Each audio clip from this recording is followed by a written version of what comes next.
بسم اللہ الرحمن الرحیم۔ السلام علیکم ورحمۃ اللہ وبرکاتہ۔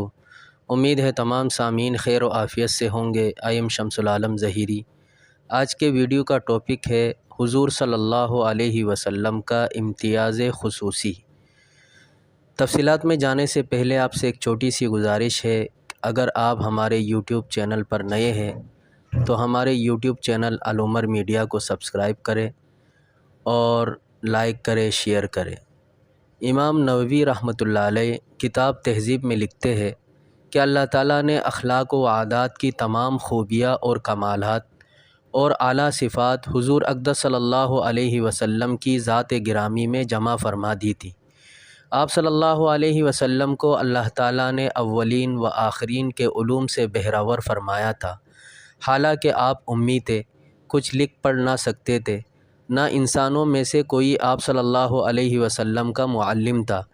اس کے باوجود آپ کو ایسے علوم عطا فرمائے گئے تھے جو اللہ تعالیٰ نے تمام کائنات میں کسی اور کو نہیں دیے۔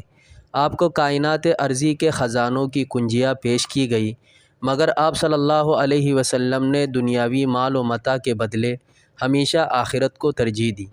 حضرت انس رضی اللہ تعالی عنہ فرماتے ہیں کہ نبی اکرم صلی اللہ علیہ وسلم علم و حکمت کے سب سے زیادہ جاننے والے تھے، سب سے زیادہ محترم، سب سے زیادہ منصف، سب سے زیادہ حلیم و بردبار، سب سے زیادہ پاک دامن و عفیف، لوگوں کو سب سے زیادہ نفع پہنچانے والے اور لوگوں کی ایذا رسانی پر سب سے زیادہ صبر و تحمل کرنے والے تھے۔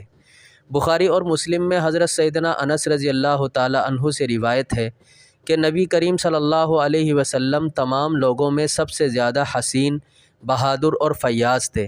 اس کی وجہ یہ ہے کہ آپ تمام انسانوں میں سب سے اشرف تھے، اور آپ صلی اللہ علیہ وسلم کے مزاج میں سب سے زیادہ اعتدال تھا، اور جس میں یہ اوصاف ہو تو اس کا ہر فعل بہترین افعال کا نمونہ ہوگا۔